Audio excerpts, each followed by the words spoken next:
എൻ്റെ കൂടി നിർത്താൻ കഴിഞ്ഞെങ്കിൽ ഈ സമൂഹത്തെ ഈ മദ്യപാനം നിൽക്കണം. ഇതായിരുന്നു ഞങ്ങളുടെ ആദ്യത്തെ പ്രാർത്ഥന.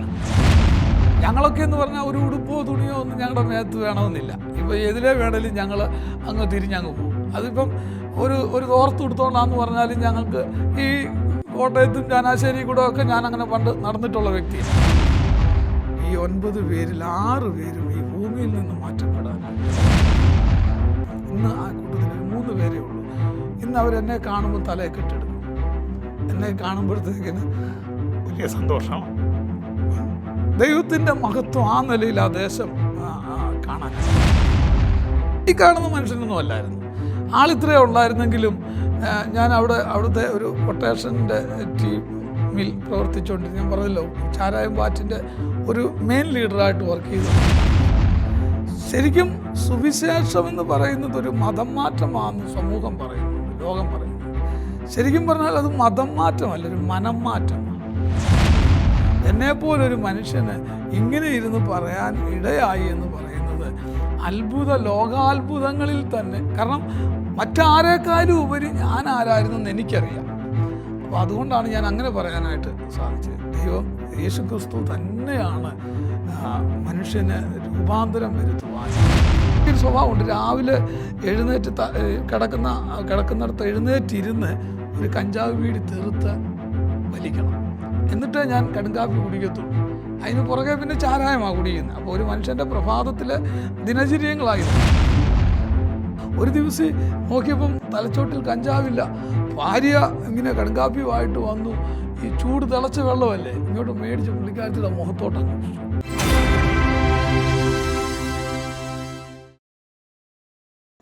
താങ്കൾ അടിച്ചപ്പുഴ ഭാഗത്തു നിന്ന് ആദ്യമായിട്ട് കർത്താവിനെ അറിഞ്ഞ് വിശ്വാസി വന്ന വ്യക്തിയാണോ? അങ്ങനെ വിശ്വാസി വന്നു കഴിഞ്ഞപ്പോൾ ഇപ്പം ഏകദേശം 20 വർഷം. അതെ.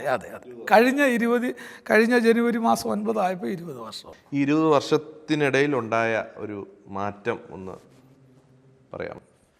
മാറ്റം താങ്കളുടെ വ്യക്തി ജീവിതത്തിലും അതുപോലെ ആ സമൂഹത്തിന് ആ നിലയിലുണ്ടായ മാറ്റം. എൻ്റെ സമൂഹത്തിലുണ്ടായ മാറ്റത്തിലാണ് ഞാൻ കൂടുതൽ സന്തോഷിക്കുന്നത്. എനിക്കുണ്ടായ മാറ്റം എന്ന് പറയുന്നത് എൻ്റെ സ്വപ്നത്തിൽ പോലും കാണാൻ പറ്റാത്ത മാറ്റം എനിക്കുണ്ടായി. പക്ഷേ എൻ്റെ സമൂഹത്തിൽ, എൻ്റെ ദേശത്തുണ്ടായ മാറ്റം, ഞാൻ പറഞ്ഞല്ലോ, ഞാൻ വിശ്വാസത്തിലേക്ക് വരുന്ന സമയത്ത് കുടിൽ വ്യവസായമായിട്ട് ചാരായം പാറ്റുള്ള ദേശമായിരുന്നു. അന്ന് ഈ എക്സൈസുകാർ വരുന്ന സമയത്ത് അവർ പറഞ്ഞ വാക്കുകളെന്ന് പറഞ്ഞാൽ ഹെലികോപ്റ്ററെ വന്നിറങ്ങിയാലും നിന്നെ ഒന്നും പിടിക്കാൻ പറ്റത്തില്ല. ഇതായിരുന്നു അവർ പറഞ്ഞ വാക്ക്. എന്ന് പറഞ്ഞാൽ ചാരായം പാറ്റ് അവിടെ നിർത്താൻ പറ്റത്തില്ല. ഇതായിരുന്നു. അപ്പം 2006 ഞാൻ രക്ഷിക്കപ്പെട്ട് മുന്നോട്ട് വന്നപ്പോൾ ദൈവവചനം കേൾക്കാൻ കൂടുതലായിട്ട് തുടങ്ങിയപ്പോൾ എൻ്റെ കണ്ണുനീരാദ്യത്തേത്, കർത്താവെ എങ്ങനെയെന്ന് എനിക്കറിയത്തില്ല, എൻ്റെ കൂടി നിർത്താൻ കഴിഞ്ഞെങ്കിൽ ഈ സമൂഹത്തെ ഈ മദ്യപാനം നിൽക്കണം. ഇതായിരുന്നു ഞങ്ങളുടെ ആദ്യത്തെ പ്രാർത്ഥന. അതിനുവേണ്ടി ഞങ്ങൾ ഉറക്കളച്ചിരുന്ന് പ്രാർത്ഥിച്ചു. ഇത് സംഭവിക്കുമെന്നൊന്നും ഞങ്ങൾക്കറിയത്തില്ല. ദൈവത്തിൻ്റെ പദ്ധതി, അല്ലെങ്കിൽ ദൈവം ശരിക്കും പറഞ്ഞാൽ ദൈവത്തിൻ്റെ ഈ ശക്തി എന്താണെന്ന് പോലും നമുക്കറിയത്തില്ലല്ലോ, വചനം അറിയത്തില്ലല്ലോ. പക്ഷെ ഞങ്ങളുടെ പ്രാർത്ഥന എന്ന് പറയുന്നത് ഈ ദേശം, ഈ സമൂഹം രക്ഷപ്പെടണമെങ്കിൽ ഈ കുടിൽ വ്യവസായമായിട്ട് ഉള്ള ഈ ചാരായം പാറ്റ് ഇവിടെ നീക്കണം. അത്ഭുതകരമെന്ന് പറയട്ടെ, എന്നെ ഞങ്ങളുടെ കോളനിയിൽ 9 പേര് കൂടി അടിച്ചപ്പുഴ ജംഗ്ഷനിൽ അടിച്ച് പിന്നെ ഞാൻ ചത്തുപോയെന്നവർ തന്നെ എടുത്തെറിഞ്ഞതാണ്. പട്ടാപ്പകൽ നടന്ന സംഭവം. അതും എൻ്റെ കൂടെ ചാരായം പാറ്റിയും വന്നേ പിന്നെ എൻ്റെ കൂടെ ചാരായം പാറ്റിയും കഞ്ചാവ് വലിച്ചും പ്രശ്നങ്ങൾ ഉണ്ടാക്കിയും ഒക്കെ നടന്ന എൻ്റെ കൂട്ടുകാർ തന്നെയാണ് ഇത് ചെയ്തത്. അതിൻ്റെ കാരണം അന്ന് എൻ്റെ ജീവിതത്തിലുണ്ടായ മാറ്റം, പിന്നെ ഞാൻ മുഖാന്തരം ആ നാളുകളിൽ ഒരു 10-12 കുടുംബങ്ങളായിട്ട് വിശ്വാസത്തിലേക്ക് വന്നു. അപ്പം ഞങ്ങളുടെ ഇത്രയും കുടുംബങ്ങൾക്കും ഒരു വലിയ മാറ്റം ഉണ്ടായി. അപ്പം ഞങ്ങളുടെ നടപ്പ് അവർക്ക് വലിയ, കാരണം ഞങ്ങളൊക്കെ എന്ന് പറഞ്ഞാൽ ഒരു ഉടുപ്പോ തുണിയോ ഒന്നും ഞങ്ങളുടെ മേത്ത് വേണമെന്നില്ല. ഇപ്പോൾ ഏതിലേ വേണേലും ഞങ്ങൾ അങ്ങ് തിരിഞ്ഞങ്ങ് പോകും. അതിപ്പം ഒരു തോർത്ത് എടുത്തോണ്ടാന്ന് പറഞ്ഞാലും ഞങ്ങൾക്ക് ഈ കോട്ടയത്തും ചാനാശ്ശേരി കൂടെ ഒക്കെ ഞാൻ അങ്ങനെ പണ്ട് നടന്നിട്ടുള്ള വ്യക്തിയാണ്. അപ്പോൾ മറിച്ച് ഞങ്ങൾ വിശ്വാസത്തിലേക്ക് വന്നപ്പോൾ വചനം പറയുന്നത് പോലെ ഒരുവൻ ക്രിസ്തുവിലായ പുതിയ സൃഷ്ടി. അപ്പോൾ ഞങ്ങൾ പാൻറ് ഇടാൻ തുടങ്ങി, പാൻറ് ഇട്ട് നടക്കാൻ തുടങ്ങി. എന്നോട് ഒരാൾ ചോദിച്ചു, റാന്നി, ഞാൻ ഒരിക്കൽ ഞാനിങ്ങനെ അന്ന് എനിക്ക് വണ്ടിയൊന്നുമില്ല, ഞാൻ റാന്നി പോയിട്ട് ബസ് സ്റ്റോപ്പിൽ ഇറങ്ങി നടന്നു വരിക. അപ്പോൾ ഒത്തിരി കാലം മുമ്പാണ്. അപ്പോൾ അത് എന്നോട് ചോദിച്ചു എവിടെ പോയി, ഞാൻ പറഞ്ഞു റാന്നി വരെ. റാന്നി പോകുന്നതിനും പാൻറ് ഇടണമെന്ന് ചോദിച്ചു. അത്ര, കാരണം പാൻറ്റെന്ന് പറയുന്ന ഒരു വസ്ത്രം നമുക്കത്ര വലിയ യോഗ്യമല്ല. ഇതാണ് അവർ. അപ്പോൾ അങ്ങനെ എൻ്റെ കൂട്ടുകാർക്ക് ഇതങ്ങോട്ട് ഇഷ്ടപ്പെടാതെ വന്നു. പിന്നെ ദൈവദാസന്മാർ അനേകർ അവിടെ വന്ന് പ്രവർത്തിക്കാൻ തുടങ്ങി, അനേക കുടുംബങ്ങൾ വന്നു. അപ്പോൾ ഇവർക്കത് ദഹിച്ചില്ല. അവർക്ക് അവരുടെ കുറ്റമല്ല, ഞാൻ ഉൾപ്പെടെ പണ്ട് അങ്ങനെ ആയിരുന്നു.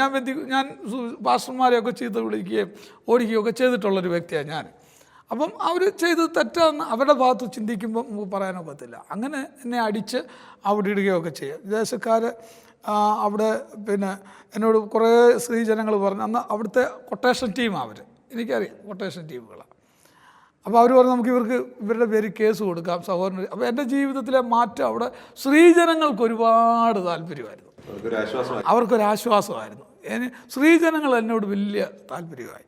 അപ്പോൾ അവർ പറഞ്ഞു നമുക്ക് പെറ്റീഷൻ കൊടുക്കാം. ഞാൻ പറഞ്ഞു എനിക്കൊരു പെറ്റീഷനുമില്ല, എൻ്റെ പെറ്റീഷൻ മേപ്പോട്ടാണ്, ദൈവം അവരുടെ ഹൃദയത്തിൽ ഇടപെടട്ടെ, അവർക്ക് മാനസാന്തരം ഉണ്ടാകട്ടെ. പക്ഷേ നിർഭാഗ്യവശാൽ ചില കാലങ്ങൾ കഴിഞ്ഞപ്പോഴത്തേക്കിന് ഈ 9 പേരിൽ 6 പേരും ഈ ഭൂമിയിൽ നിന്ന് മാറ്റപ്പെടാനായിട്ടിടയായി. 35 വയസ്സിന് താഴെ പ്രായമുള്ള ചെറുപ്പക്കാർ. ഒരാൾ സ്വയമായിട്ട് മണ്ണെണ്ണ ഒഴിച്ച് മരിച്ചു, ഒരാളെ വട്ടക്കമ്പിന് തല്ലിക്കൊന്നു. അങ്ങനെ പല നിലയിൽ ഒരു 6 പേര് ഈ ഭൂമിയിൽ നിന്ന്. ഇന്ന് ആ കൂട്ടത്തിൽ ഒരു 3 പേരേ ഉള്ളൂ. ഇന്ന് അവരെന്നെ കാണുമ്പോൾ തലയൊക്കെ ഇട്ടെടുക്കും. എന്നെ കാണുമ്പോഴത്തേക്കിന് വലിയ സന്തോഷം. ദൈവത്തിൻ്റെ മഹത്വം ആ നിലയിൽ ആ ദേശം കാണാനായിട്ട് ഇടയായി. പിന്നെ ഞങ്ങളുടെ 4 കോളനിയിൽ കരികുളം എന്ന് പറയുന്നൊരു കോളനിയിലാണ് ഞാൻ താമസിക്കുന്നത്. ആ കോളനിക്കാർ ഞാൻ വിശ്വാസത്തിലേക്ക് വന്നപ്പോഴത്തേക്കിന് എനിക്കെതിരെ ഭയങ്കര സമരം നടത്താനിടയായി. ഇവൻ പള്ളിയിൽ പോയി, അതുകൊണ്ട് ഇവനൊരു ആനുകൂല്യം കൊടുക്കാനൊക്കത്തില്ല, ഇവൻ ഈ കോളനി താമസിക്കാനൊക്കത്തില്ല. അങ്ങനെ വില്ലേജ് ഓഫീസിലും TDO ഓഫീസിലും ഒക്കെ ഇവർ പരാതിപ്പെടുകയും പരാതി എഴുതി ഒട്ടിച്ച് വെച്ചിട്ട് എനിക്കെതിരെ വലിയ പ്രക്ഷോഭം ഉണ്ടായി. എന്നാൽ പിന്നീട് ആ നാളുകളിൽ തന്നെ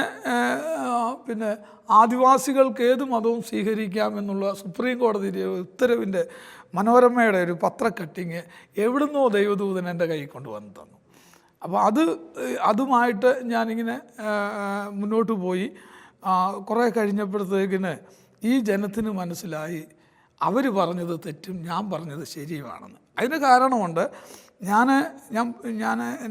മദ്യപിച്ച് നടന്ന സമയത്ത് ഈ ദേശക്കാർക്ക് ആർക്കും എന്നോട് താല്പര്യമില്ലായിരുന്നു. എന്നെ കണ്ടു കഴിഞ്ഞാൽ അന്ന് ചെറ്റയാണ്, ഈ ചെറ്റയടയ്ക്കും, വാതിലടയ്ക്കുന്നത്. കാരണം അത്രയ്ക്കും ഞാൻ ഈ കാണുന്ന മനുഷ്യനൊന്നും അല്ലായിരുന്നു.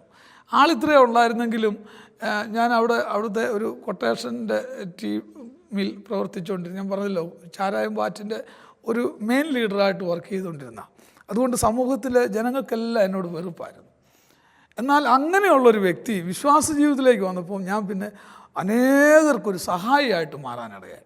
ഞങ്ങളുടെ കോളനിയിലുള്ള സാമൂഹികമായിരിക്കുന്ന ഒരുപാട് പ്രവർത്തനങ്ങൾക്ക് എൻ്റെ നേതൃത്വത്തിൽ ഒരുപാട് കാര്യങ്ങൾ ചെയ്യാനിടയായി. ഒരുപാട് പേരെ ഹോസ്പിറ്റലിൽ കൊണ്ടുപോവുക, കല്യാണം നടക്കുന്ന വീടുകളിൽ അത്യാവശ്യം ചെന്ന് ഹെൽപ്പ് ചെയ്യുക, അങ്ങനെ പല നിലയിലും ഞാൻ ആ ദേശത്തിന് ഒരു സഹായിയായി മാറിയപ്പോഴത്തേക്കിന് ആ സമൂഹം പറഞ്ഞു, എൻ്റെ കോളനിക്കാർ പറഞ്ഞു, അങ്ങനെയാണെങ്കിൽ സഹോദരൻ ഇനി ഞങ്ങളുടെ ഉരുമൂപ്പനാകണം. അങ്ങനെ വിശ്വാസത്തിൽ വന്നതിന് ശേഷമാണ് ഒരു മൂപ്പനാകുന്നത്. വിശ്വാസത്തിൽ വന്നതിന് ശേഷം, അല്ലെങ്കിൽ എനിക്ക് ഈ ഉരുമൂപ്പൻ എന്നുള്ളൊരു ആ ഒരു സ്ഥാനത്ത് വരാനുള്ള ക്വാളിറ്റി ഇല്ല. ഇപ്പം വേദപുസ്തകം പറയുന്ന പോലെ അധ്യക്ഷനാകാൻ ആഗ്രഹിക്കുന്നവൻ നല്ല വേല ആഗ്രഹിക്കുന്നു. അപ്പോൾ ഇതൊരു വലിയ ഉണ്ട് ക്വാളിറ്റീസ് തീർച്ചയായിട്ടും വേണം. കഴിഞ്ഞ നാളുകളിൽ ഇതിങ്ങനെ ഈ അത് പാരമ്പര്യത്തിൽ വരുമായിരുന്നു. ഞങ്ങളുടെ ചെറുതിലെയൊക്കെ പാരമ്പര്യം വരെയായിരുന്നു. പക്ഷേ ഇപ്പോൾ അത് പാരമ്പര്യം മാറ്റി അത്യാവശ്യം സംസാരിക്കാനും വിദ്യാഭ്യാസവും കാര്യപ്രാപ്തിയിലുമൊക്കെ ഉള്ളവരിലേക്ക് അത് അങ്ങനെ തിരഞ്ഞെടുക്കാനായിട്ട്. ഒരു മൂപ്പൻ എന്ന് പറയുമ്പം ആ ഊരിൻ്റെ വാർഡ് മെമ്പറിനേക്കാളും എന്ന് പറഞ്ഞാൽ ഈ ഊരുമുപ്പൻ അറിയാതെ ആ കോളനിയിൽ ഒരു കാര്യവും നടക്കാൻ പാടില്ല. ഇനി പുറത്തു നിന്നുള്ള ഗവൺമെൻറ് തലത്തിലുള്ള കാര്യങ്ങളാണെങ്കിൽ പോലും ഊരുമുപ്പനുമായിട്ട് സംസാരിച്ചാണ് കാര്യങ്ങൾ തീരുമാനം. ഊരുമുപ്പൻ്റെ നേതൃത്വത്തിൽ ആ കോളനി കാര്യങ്ങൾ മുന്നോട്ട് പോകുന്നത്. പിന്നെ ഗവൺമെൻറ് തലത്തിൽ ഇന്ന കോളനിയുടെ ഊരുമൂപ്പനാണെന്ന് പറഞ്ഞു കഴിഞ്ഞാൽ, ഞാനിപ്പം ഞങ്ങളുടെ ആ കോളനികൾക്കൊന്നും പട്ടയമില്ലായിരുന്നു. ഞാൻ വിശ്വാസത്തിലേക്ക് വന്നതിന് ശേഷം എൻ്റെ മനസ്സിൽ ഉണ്ടായ ഒരു ഭാരമായിരുന്നു, ഞങ്ങളുടെ ഈ കോളനിക്ക് ഒരു പട്ടയത്തിന് വേണ്ടി ഒന്ന് ഇറങ്ങിത്തിരിക്കുക. അപ്പോൾ ഇവരെന്നെ ഊരുമൂപ്പനാക്കിയപ്പോൾ ഞാൻ ദൈവസന്നിധിയിൽ ഇരുന്ന് പ്രാർത്ഥിച്ചു, കർത്താവേ, ഈ യോസേഫിൻ്റെ അനുഭവമാണ് എനിക്കുണ്ടായത്. അപ്പോൾ ആ യോസേഫിൻ്റെ അനുഭവം എനിക്ക് ദൈവം തന്നപ്പം ഈ സമൂഹത്തിന് യോസേഫിൻ്റെ സഹോദരങ്ങളെയും അപ്പനെയും യോസേഫ് സംരക്ഷിച്ചതുപോലെ എന്തെങ്കിലും നാളുകളിൽ ഒന്ന് കാണത്തക്ക നിലയിൽ ഒരു പ്രവർത്തനം ചെയ്യണം. അങ്ങനെ ഞാൻ പ്രാർത്ഥിച്ചുകൊണ്ടിരുന്നപ്പോഴാണ് ഈ പട്ടയം എന്നുള്ളൊരു കാര്യം വന്നത്. അങ്ങനെ ഞാൻ അവിടെ ഒരു വികസന സമിതി രൂപീകരിച്ചു. അപ്പോൾ ഞാൻ എപ്പോൾ വിളിച്ചാലും എൻ്റെ കോളനിക്കാർ കംപ്ലീറ്റ് വരും. ആ നിലയിലായി കാര്യങ്ങൾ. അതെനിക്ക് വലിയ സന്തോഷമായി. അപ്പോൾ അങ്ങനെ എന്നോടൊപ്പം ഉണ്ടായിരുന്ന അവിടെ അന്ന് അത്യാവശ്യം കാര്യപ്രാപ്തി ഉണ്ടായിരുന്ന ചില ചെറുപ്പക്കാരെയും കൂട്ടി ഞങ്ങളൊരു വികസന സമിതി രൂപീകരിച്ചു. അങ്ങനെ തിരുവനന്തപുരത്ത് ഞങ്ങൾ ഒരുപാട് വർഷങ്ങൾ യാത്ര ചെയ്തു. ഏതാണ്ട് 16 വർഷം അതിൻ്റെ പിന്നിൽ അധ്വാനിച്ചു. 2019 ചന്ദ്രശേഖരൻ സാറ് റവന്യൂ മന്ത്രിയായിരിക്കുമ്പോൾ ഞങ്ങൾക്ക് പട്ടയം കിട്ടി. ഞങ്ങളിപ്പോൾ കരമടക്കിയതാണ്. അതെ 16 വർഷം. അതെ എനിക്ക് അതിലും സന്തോഷം എന്ന് പറഞ്ഞത്, ആ ഈ 16 വർഷത്തെ വർക്ക് ചെയ്തപ്പോൾ എന്നോടൊപ്പം ഉണ്ടായിരുന്ന വികസന സമിതിയുടെ പ്രസിഡന്റ് ശിവരാജൻ എന്ന് പറയും. അദ്ദേഹം ഇപ്പോൾ എന്നോടൊപ്പം സുവിശേഷ വേലയിലായിരിക്കുന്ന വിവേക് ടി രാജിൻ്റെ അച്ഛനാണ്. അപ്പോൾ അദ്ദേഹത്തിന് ഞങ്ങളുടെ ഈ ഗോത്രവർഗത്തിൻ്റെ സംഘടനയുടെ ഒരുപാട് ഉത്തരവാദിത്തമുള്ള ആളായിരുന്നു. അദ്ദേഹം സ്ഥലത്തിൽ വരെ അദ്ദേഹത്തിന് ആ നിലയിൽ സംഘടനാപരമായിട്ടുള്ള പിടിപാടുകളുണ്ടായിരുന്നു. അദ്ദേഹമാണ് വികസന സമിതിയുടെ പ്രസിഡൻ്റായിട്ട് അന്ന് തിരഞ്ഞെടുത്തത്.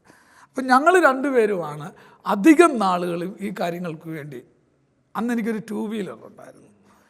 14 വർഷം ഞാൻ നിരന്തരമായിട്ട് അദ്ദേഹത്തിനോട് സുവിശേഷം പറഞ്ഞു. കൃപയാൽ 2020 അദ്ദേഹവും കുടുംബവും രക്ഷിക്കപ്പെട്ട് സ്നാനപ്പെട്ട് ഇന്ന് അദ്ദേഹത്തിൻ്റെ ഒരു മകൻ സുവിശേഷ വേലയിൽ എന്നോടൊപ്പം. അതെനിക്ക് പട്ടയം കിട്ടിയതിനും വലിയൊരു സന്തോഷമായിട്ട്.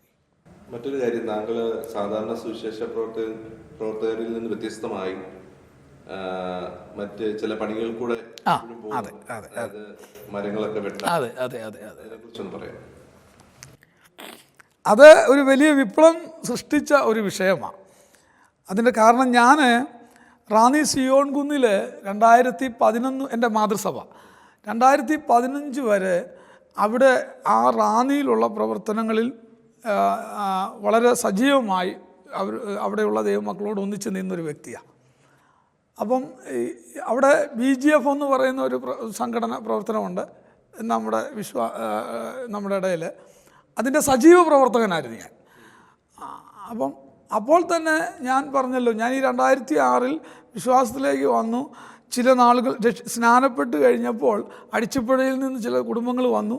അപ്പോൾ അവിടെ നിന്ന് അങ്ങനെ വന്നപ്പോഴത്തേക്കിന് എനിക്ക് ഈ അടിച്ചുപുഴ മാത്രമല്ല, എൻ്റെ സമൂഹം കേരളത്തിൻ്റെ വിവിധ സ്ഥലങ്ങളിലുണ്ട്, എനിക്ക് പോകണം, അവരോട് പറയണം. അങ്ങനെ ഞാൻ പ്രാർത്ഥിച്ചുകൊണ്ടിരുന്നപ്പോഴത്തേന് ചില സഹോദരന്മാരെ ദൈവം എനിക്ക് കൂട്ടായിട്ട് തന്നു. അതിലൊരു വ്യക്തിയാണ് നാരകത്താനിയിലുള്ള ജസ്വിൻ, അതുപോലെ വെച്ചൂച്ചിറയിലുള്ള ഇന്ന് TMMയുടെ ചാപ്ലിനായിരിക്കുന്ന ജോമോൻ. അങ്ങനെ പല സഹോദരന്മാരെ അന്ന് കിട്ടി. വനാന്തരങ്ങളിലൊക്കെ പോയി അവിടെയൊക്കെ എന്ന് പറഞ്ഞാൽ പളിയന്മാർ, ഉള്ളാടന്മാർ, അങ്ങനെയുള്ള വിഭാഗക്കാർ വനത്തിനുള്ളിൽ അവരൊക്കെ കിടക്കുന്നത് ഇന്ന് പന്നി ചെളിക്കുഴി കിടക്കുന്നത് പോലെ ഇന്നും. അതായത് വനത്തിൻ്റെ അകത്ത് പാറപ്പോട്ടിലും പിന്നെ മരത്തിൻ്റെ പോട്ടുകളിലുമൊക്കെ ഇന്നും മനുഷ്യൻ കിടക്കുന്നുണ്ട്. അത് ഈ ശബരിമല വനത്തിനകത്താണ്, ആനയും കടുവായോ. അപ്പോൾ അങ്ങനെയൊക്കെയുള്ള സ്ഥലങ്ങളിൽ ഞങ്ങൾ പോകുമായിരുന്നു. അപ്പോൾ അങ്ങനെ പോകുന്ന സമയത്ത് അവരൊന്നും മനുഷ്യൻ്റെ അടുത്ത് വരത്തില്ല, പുറത്തുനിന്ന് ചെല്ലുന്ന ആൾക്കാരുടെ അടുത്ത് വരത്തില്ല. അപ്പോൾ അന്ന് എൻ്റെ ഈ കാലേലും ഈ കയ്യേലും ഇവിടെ എല്ലാം തഴമ്പാണ്. ഞാൻ മരം കയറുന്ന തഴമ്പാണ്. അപ്പം ഞാൻ നിങ്ങളിൽ ഒരാളാണെന്ന് ചെന്ന് കാണിക്കുന്നത് ഈ തഴമ്പ് കാണിച്ചിട്ടായിരുന്നു. തഴമ്പ് കാണിച്ചിട്ട് ഞാൻ മരത്തെ കയറി കാണിച്ചുമൊക്കെയാണ് ഇവരെ ഞാൻ ഇങ്ങനെ കാരണം എൻ്റെ രൂപം മാറി. ഞാൻ അന്ന് ഈ പറഞ്ഞതുപോലെ പാൻറ്റിടാനും വേഷവിധാനങ്ങൾ മാറിയപ്പോൾ ഇവർക്ക് എന്നെ അംഗീകരിക്കാനൊരു അപ്പം ഞാൻ ഇതൊക്കെ കാണിച്ചായിരുന്നു. അപ്പം പിന്നീട് ഇങ്ങോട്ട് വന്നപ്പം 2010 എൻ്റെ സിയോൺ കുന്ന് സഭ എന്നോട് പറഞ്ഞു, 1 വർഷം കൃഷ്ണൻകുട്ടി സഹോദരൻ വചനം പഠിക്കാനായിട്ട് മാറ്റിവെക്കണം. അപ്പോൾ ആ നാളുകളിൽ കോന്നിയിലും ചിറ്റാറിലും അതുപോലെ പുനലൂർ, കുരുവോട്ടുമല എന്ന് പറയുന്ന ട്രൈബൽ കോളനികളിലും ഒക്കെ അനേകരെ ഞങ്ങൾ പോയി പ്രവർത്തിച്ച് ദൈവഭാഗത്തേക്ക് വരാനിടയായി.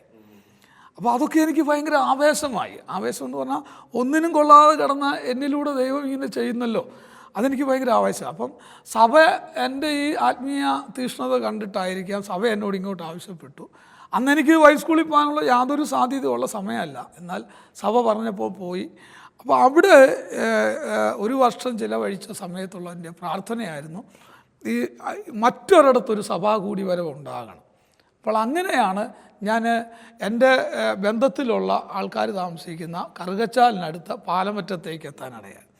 അവിടെ വന്നപ്പോഴത്തേന് അപ്പം ഞാൻ പറഞ്ഞല്ലോ, ഈ സിയോൺ കുന്നിൽ എനിക്ക് ഒന്നിനും ഒരു മുട്ടുമില്ല. ഞാൻ ജോലിക്ക് പോകാൻ സമയമില്ല.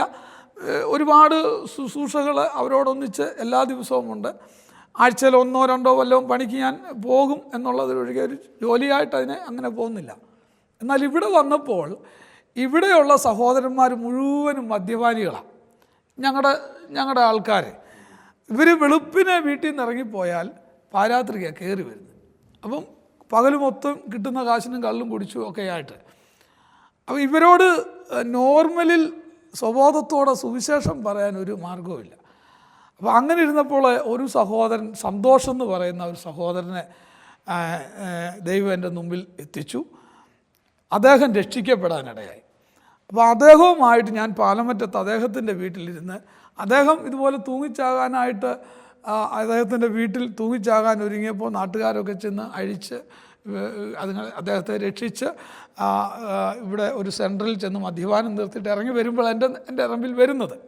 അപ്പോൾ അദ്ദേഹത്തിൻ്റെ വീട്ടിൽ ഞാൻ ചെന്നു, അദ്ദേഹവുമായിട്ടിരുന്ന് പ്രാർത്ഥിച്ചു. ഞാൻ പറഞ്ഞു, നമുക്കൊന്നിച്ചിരുന്ന് പ്രാർത്ഥിക്കാം, ദൈവം അത്ഭുതം പ്രവർത്തിക്കും. അങ്ങനെ അവിടെ ഇരുന്ന് ഞങ്ങൾ പ്രാർത്ഥന തുടങ്ങി. അപ്പോൾ ഇവരിലേക്ക് എങ്ങനെ പോകാം? അപ്പം അങ്ങനെ ദൈവം എനിക്ക് തന്നൊരാശയമാണ് വീണ്ടും മരപ്പണിയിലേക്ക് പോവുക എന്നുള്ളത്. അതിൻ്റെ കാരണം ഈ നെയ്യപ്പം തിന്ന 2 ഗുണം എന്ന് പറയുന്നത് പോലെ, ഒന്ന് ഇവരെയും കൊണ്ട് പണിക്ക് പോകാം, ഇവരെയും കൊണ്ട് പണിക്കും. അപ്പം ഇവരെയും കൊണ്ട് പണിക്ക് പോകുമ്പം എനിക്ക് മരത്തിൻ്റെ മണ്ടയിലെ പണിയാണ്. മരത്തിൻ്റെ മണ്ട എത്ര വലിയ മരത്തിൻ്റെ മണ്ടയിൽ ഇന്നും കയറും. ഈ കഴിഞ്ഞ ആഴ്ചയിലും പണിയുണ്ടായിരുന്നു, ഈ ആഴ്ചയിൽ പണിയുണ്ടായിരുന്നു. അടിച്ചിപ്പോഴത്തെ കൺവെൻഷനോടുള്ള ബന്ധത്തിൽ പോകാതിരിക്കുക. ഏത് മരത്തിൻ്റെ മണ്ടയിലും കയറും. എനിക്ക് റിസ്ക്കുള്ള പണി ചെയ്യുന്നതാണ് ഇഷ്ടം. അപ്പോൾ അങ്ങനെ ഞാൻ ഇവരെയും കൊണ്ട്, അപ്പോൾ ഈ മരത്തിൻ്റെ പണി എന്ന് പറഞ്ഞാൽ 3-4 പേരെങ്കിലും മിക്കവാറും നല്ല പണിക്കൊക്കെ വേണം. അപ്പോൾ അങ്ങനെ 3-4 ചെറുപ്പക്കാരെയും കൂട്ടി പണിക്ക് പോകും. രാവിലെ തൊട്ട് വൈകുന്നേരം വരെ ഇവരോട് സുവിശേഷം പറയും. മരത്തിൻ്റെ മണ്ടയിലിരുന്ന് ഇവരോട് സുവിശേഷം പറയും. അപ്പം ഒരു ഗുണമെന്ന് പറഞ്ഞാൽ, ഞാൻ ഇവരുടെ കൂടെ ഉള്ളപ്പോൾ ഇവർ കള്ളു കുടിക്കാൻ പോകത്തില്ല. പിന്നെ വൈകിട്ട് എപ്പോഴേലും പോയാലായി. അങ്ങനെ അത്യാവശ്യം ഞാൻ നോക്കിയപ്പോൾ എനിക്ക് കയ്യിൽ അത്യാവശ്യം സാമ്പത്തികം കിട്ടുന്നുണ്ട്, വളരെ വ്യക്തമായിട്ട് സുവിശേഷം പറയാൻ ഇടയാകുന്നുണ്ട്. അന്നേരം നമ്മുടെ വേറൊരു ആരോപണമുണ്ടായി. ഞാൻ പാലമറ്റത്ത് വന്ന് വലിയ മുതലാളിയുടെ കൂട്ടത്തിൽ പണിക്ക് പോകുവാണ്, സുവിശേഷ വേലയൊന്നും അല്ല അവിടെ പരിപാടി എന്നൊക്കെ ഒരു ആരോപണമൊക്കെ. പിന്നെ ചിലരൊക്കെ പറഞ്ഞു, സുവിശേഷകരെ ഇങ്ങനെ പണിയൊക്കെ നാണം കേടാതെ മോശമാതെ അങ്ങനെ എന്നൊക്കെ പറഞ്ഞു. എന്നാൽ ദൈവവചനത്തിൽ നിന്ന് ആധികാരികമായി പൗലോസ് കൂടാരപ്പണി ചെയ്ത് ശുശ്രൂഷ ചെയ്തു എന്നുള്ള ഒരു ഭാഗമുള്ളതിനെ ആസ്പദമാക്കി എന്നോട് അനുകൂലിച്ച് നിന്ന് അനേകരുണ്ടായിരുന്നു.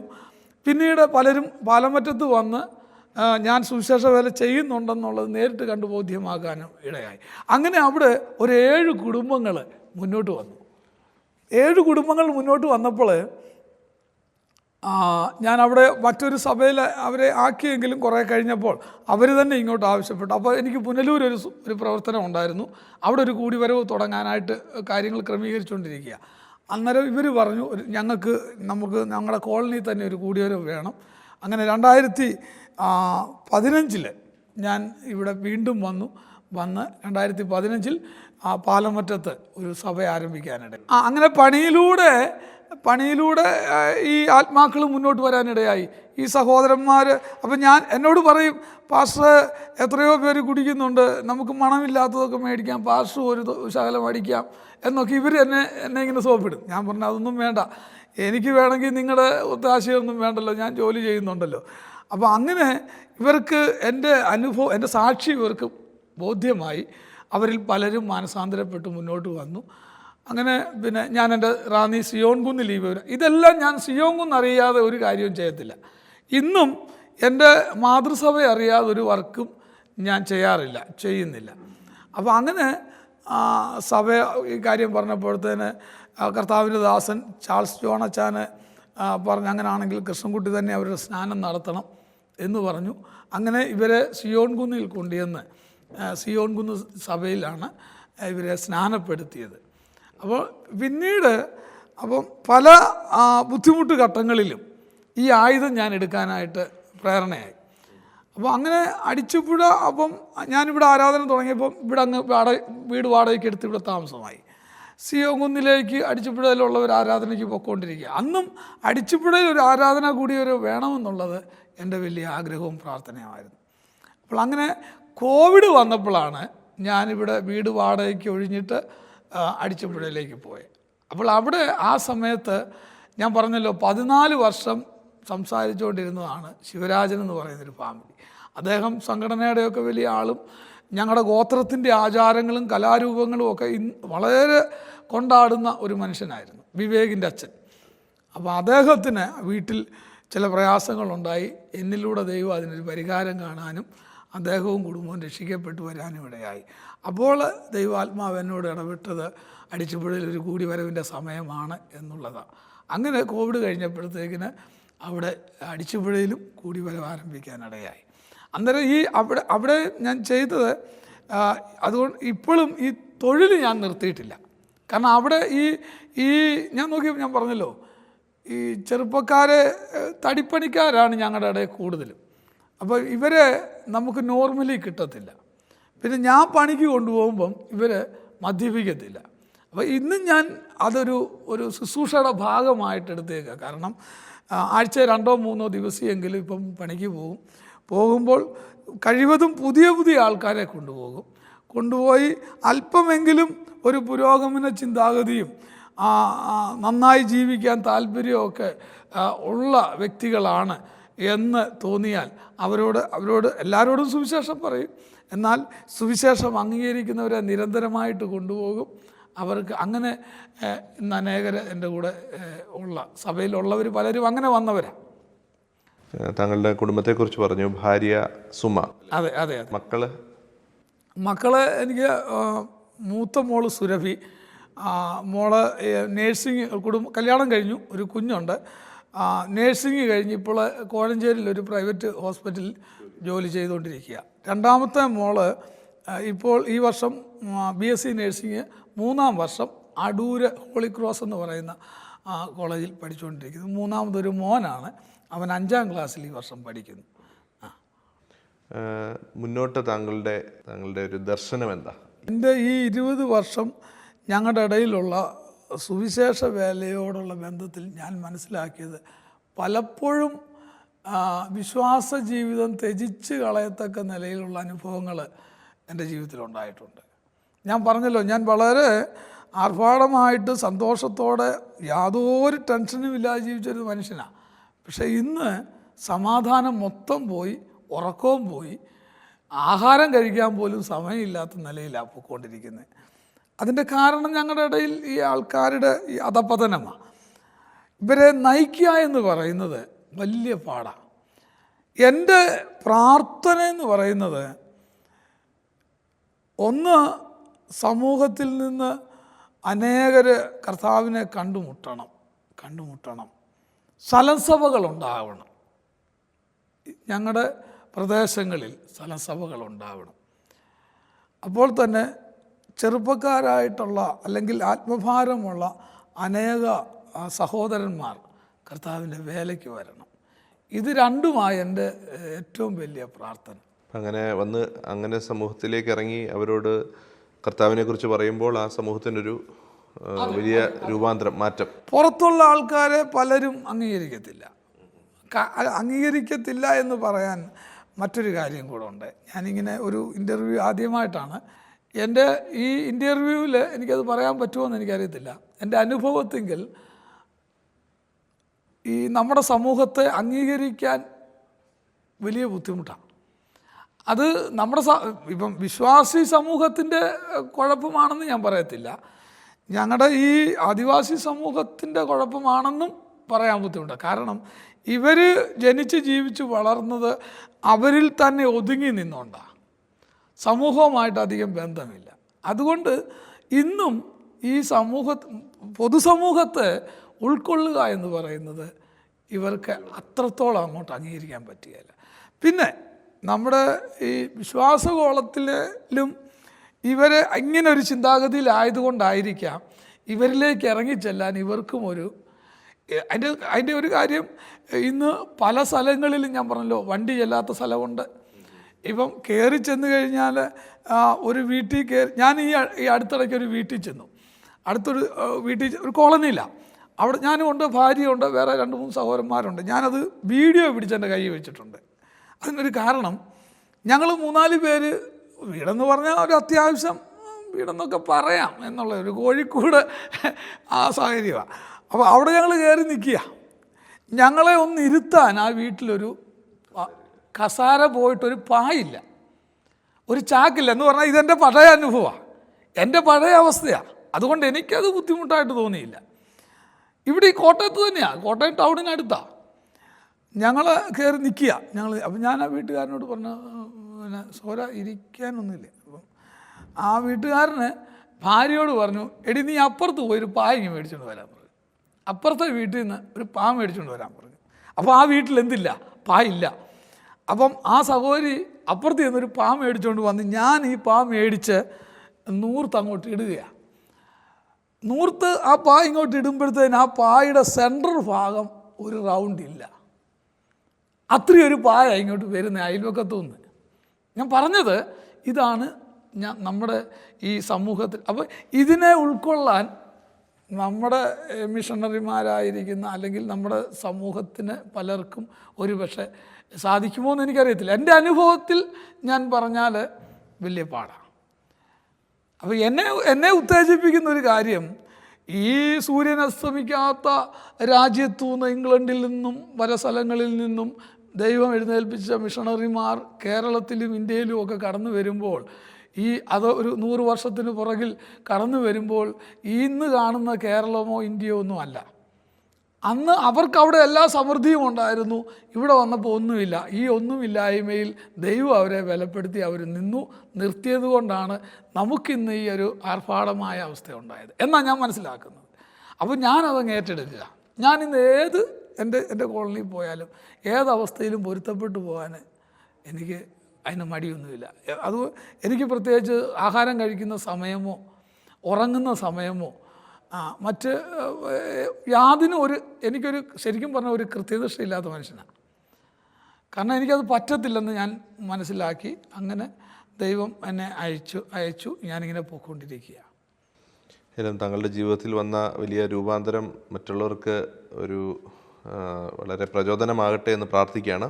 മറ്റൊരു കാര്യം ചോദിക്കാനുള്ളത്, താങ്കൾക്ക് എഴുത്തും വായനയൊന്നും അറിയത്തില്ലായിരുന്നു എന്ന് പറഞ്ഞല്ലോ. എന്നാൽ ബൈബിൾ കോളേജിൽ പഠിക്കുവാൻ ഒരു സാഹചര്യമൊക്കെ ഉണ്ടായി.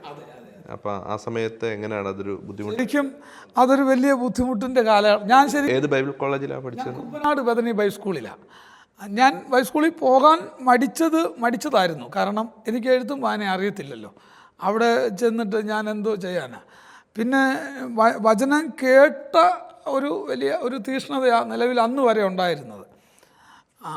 എന്തായാലും സഭ പറഞ്ഞപ്പോൾ സഭയുടെ ശ്രദ്ധയേറിയ പ്രാർത്ഥന ഏറെ ഫലിക്കും എന്ന് ദൈവവചനമുണ്ടല്ലോ. അപ്പോൾ ഞാൻ എന്തായാലും സഭയെ ധിക്കരിക്കാൻ തയ്യാറല്ല, പോവുക എന്ന് തന്നെ തീരുമാനിച്ചു. അവിടെ ചെന്നപ്പോൾ ഒരു ഇൻ്റർവ്യൂ ഉണ്ടായിരുന്നു. ഇൻ്റർവ്യൂവിൽ ഞാൻ ഫെയിലായിരുന്നു. എന്നാലും എനിക്ക് അവിടെ അഡ്മിഷൻ തന്നു. പക്ഷേ കുറച്ച് ദിവസങ്ങൾ കഴിഞ്ഞപ്പോൾ തന്നെ എൻ്റെ കൈ എഴുതാനും വായിക്കാനും ഞാൻ വായിക്കാനും ഒക്കെ ആയിട്ട് തുടങ്ങി. അത്യാവശ്യം ചെറുതായിട്ട് വായിക്കുമായിരുന്നു, പക്ഷേ എഴുത്തുമായിട്ട് വലിയ ബന്ധമില്ലായിരുന്നു. എന്നാൽ ഇന്ന് തമ്പുരാൻ്റെ കൃപയാൽ ഇന്ന് അത്യാവശ്യം ഇംഗ്ലീഷ് പോലും സംസാരിക്കാൻ ചിലപ്പോഴൊക്കെ പറ്റുന്നുണ്ട്, കഴിയുന്നുണ്ട്. അത് കുമ്പനാട് ബദനി ബൈബിൾ സ്കൂളിൻ്റെ ഒരു ടീച്ചിങ് എനിക്ക് വലിയ അനുഗ്രഹമായി. താങ്കളൊരു ആദിവാസി വിഭാഗത്തിൽ നിന്ന് ജീവിതത്തിന് വലിയ രൂപാന്തരമുണ്ടായി. എന്നാൽ ഇപ്പോൾ മറ്റുള്ളവർ ഉന്നമനത്തിന് വേണ്ടി, ആ നിലയിലുള്ളവർ ഉന്നമനത്തിന് വേണ്ടി പ്രവർത്തിക്കുന്ന ഒരു സഹോദരനാണ്. താങ്കൾക്ക് നമ്മുടെ പ്രേക്ഷകരോട് അല്ലെങ്കിൽ നമ്മളെ കേൾക്കുന്നവരോട് എന്താണ് പറയാനുള്ളത്? ഞാൻ മനസ്സിലാക്കിയിടത്തോളം ഞാൻ പറഞ്ഞല്ലോ, ഞാൻ വിശ്വാസത്തിൽ വരുന്നതിന് മുമ്പിലും ഒരു വിശ്വാസിയായിരുന്നു. സമാധാനമില്ലാത്ത വിശ്വാസി, സന്തോഷമില്ലാത്ത വിശ്വാസി. ഈ അടുത്ത നാളിൽ നമ്മൾ ബാംഗ്ലൂർ കണ്ടു, ലക്ഷക്കണക്കിന് കോടികളുള്ളൊരു മനുഷ്യൻ ആത്മഹത്യ ചെയ്തു. ലോകത്തിൽ മനുഷ്യന് നിത്യമായ സമാധാനം അനുഭവിക്കാനായിട്ട് അവന് ലഭിച്ചിരിക്കുന്ന അവസരങ്ങൾ, സാധ്യതകൾ നന്നായി ഉപയോഗിക്കാൻ കഴിയണമെങ്കിൽ സ്വബോധവും സന്തോഷവും സമാധാനവും വേണം. അതിന് ആ സമാധാനം തരാൻ കഴിയുന്നത് കർത്താവായ യേശുക്രിസ്തു മാത്രമേ ഉള്ളൂ. യേശുക്രിസ്തു ആണ് അതിൻ്റെ മാതൃക. അല്ലാതെ മറ്റൊരുത്തരെയും ആ നിലയിൽ നമുക്ക് മാതൃക കാണാനായിട്ട് പറ്റത്തില്ല. ശരിക്കും സുവിശേഷം എന്ന് പറയുന്നത് ഒരു മതം മാറ്റമാണെന്ന് സമൂഹം പറയുന്നുണ്ട്, ലോകം പറയുന്നുണ്ട്. ശരിക്കും പറഞ്ഞാൽ അത് മതം മാറ്റമല്ല, ഒരു മനം മാറ്റമാണ്. നമ്മുടെ ചിന്തയ്ക്ക് നമുക്ക് കഴിയാൻ പറ്റാത്ത പല ആശയങ്ങളും, നമ്മുടെ ബുദ്ധിയിൽ വരാത്ത പല ആശയങ്ങളും യേശുക്രിസ്തുവിലൂടെ നമുക്ക് ലഭിക്കുക. കർത്താവ് പറഞ്ഞു, ഞാൻ എൻ്റെ സമാധാനം നിങ്ങൾക്ക് തരുന്നു, അത് ലോകം തരുന്നത് പോലെയല്ല. ലോകം തരുന്ന സമാധാനമൊക്കെ താൽക്കാലികമാണ്. അതാണ് ഈ അടുത്ത സമയത്ത് ബാംഗ്ലൂരിൽ കണ്ടത്. അദ്ദേഹത്തിന് ഒരുപക്ഷെ 2-3 തലമുറ ജീവിക്കാനുള്ള സമ്പത്തുണ്ടായിരുന്നു. പക്ഷേ അദ്ദേഹം അതിൽ നിന്ന് തൃപ്തിപ്പെടാതെ അദ്ദേഹം ആത്മഹത്യയിലേക്ക് പോകാനിടയായി. അപ്പം എന്ത് സമ്പത്തുണ്ടായി, സർവ്വലോകം നേടിയാലും സർവ്വലോകം നേടിയാലും തൻ്റെ ആത്മാവിനെ നഷ്ടമാക്കിയാൽ എന്തു ഫലം? അപ്പോൾ മനുഷ്യനൊരു ആത്മാവുണ്ട്. ആ ആത്മാവ് സമാധാനത്തിലായിരിക്കുമെന്നുള്ള ഒരു ചിന്ത തന്നെ നമ്മളെ ഇവിടെ ജീവിക്കാൻ, ഏത് പ്രതികൂലങ്ങളിൽ ജീവിക്കാനും നമുക്കൊരു ബലമാണ്, ഒരു ധൈര്യമാണ്. അത് കർത്താവായ യേശുക്രിസ്തു പറഞ്ഞതുപോലെ കർത്താവ് തന്നെയാണ് വഴിയും സത്യവും ജീവനും. അതുകൊണ്ട് കർത്താവിൽ ആശ്രയിക്കുന്നവർ, അവങ്കിലേക്ക് നോക്കിയവർ പ്രകാശിതരായി അവരുടെ മുഖം ലജ്ജിച്ചു പോയിട്ടുമില്ല. എന്നെപ്പോലൊരു മനുഷ്യന് ഇങ്ങനെ ഇരുന്ന് പറയാൻ ഇടയായി എന്ന് പറയുന്നത് ലോകാത്ഭുതങ്ങളിൽ തന്നെ. കാരണം മറ്റാരേക്കാളും ഉപരി ഞാൻ ആരായിരുന്നെന്ന് എനിക്കറിയാം. അപ്പോൾ അതുകൊണ്ടാണ് ഞാൻ അങ്ങനെ പറയാനായിട്ട് സാധിച്ചത്. ദൈവം യേശുക്രിസ്തു തന്നെയാണ് മനുഷ്യന് രൂപാന്തരം വരുത്തുവാനും മനുഷ്യന് നിത്യമായിരിക്കുന്ന രക്ഷയൊരുക്കിയതും ആയ ഒരു ദൈവം. അപ്പോൾ ആ കർത്താവിൽ ആശ്രയിക്കാൻ കേൾവിക്കാർക്ക് തീർച്ചയായിട്ടും ഇടയായാൽ അതൊരു വലിയ ഭാഗ്യമാണ്. ഏത് പ്രതിസന്ധിയിലും, ഏത് ദുസ്വഭാവം, എനിക്ക് ഈ കഞ്ചാവ് വലിക്കാതിരിക്കാൻ പറ്റത്തില്ലായിരുന്നു. ഞാൻ ആ ഭാഗത്തേക്ക് പോയില്ലല്ലോ. കഞ്ചാവ് എന്ന് പറയുന്നത് ഞാൻ വലിച്ചില്ലെങ്കിലും എൻ്റെ കയ്യിൽ വേണം. കാരണം ഇല്ലെങ്കിൽ എനിക്കൊരു ഇറിറ്റേഷനാണ്, ഒരു ഭ്രാന്ത സ്വഭാവം, വിറയിലും.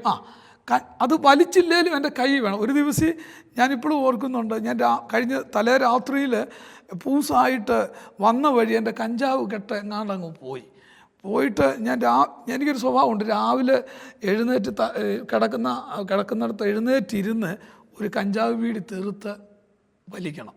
എന്നിട്ടേ ഞാൻ കടുങ്കാപ്പി കുടിക്കത്തുള്ളൂ. അതിന് പുറകെ പിന്നെ ചാരായമാണ് കുടിക്കുന്നത്. അപ്പോൾ ഒരു മനുഷ്യൻ്റെ പ്രഭാതത്തിലെ ദിനചര്യങ്ങളായത്. അപ്പോൾ ഈ കഞ്ചാവ് രാവിലെ എനിക്ക് വലിച്ചു തുടങ്ങണം, ഇല്ലെങ്കിൽ എനിക്ക് ഭയങ്കര ഭ്രാന്ത. ഒരു ദിവസം നോക്കിയപ്പം തലച്ചോട്ടിൽ കഞ്ചാവില്ല. ഭാര്യ ഇങ്ങനെ കടുങ്കാപ്പിയുമായിട്ട് വന്നു. ഈ ചൂട് തിളച്ച വെള്ളമല്ലേ ഇങ്ങോട്ട് മേടിച്ച് പുള്ളിക്കാരത്തിയുടെ മുഖത്തോട്ട് അങ്ങ് ഒഴിച്ചു. ഞാൻ പറഞ്ഞ അത്ര അഡിക്ഷൻ ആയിരുന്നു ഞാൻ ഈ കാര്യങ്ങളിൽ.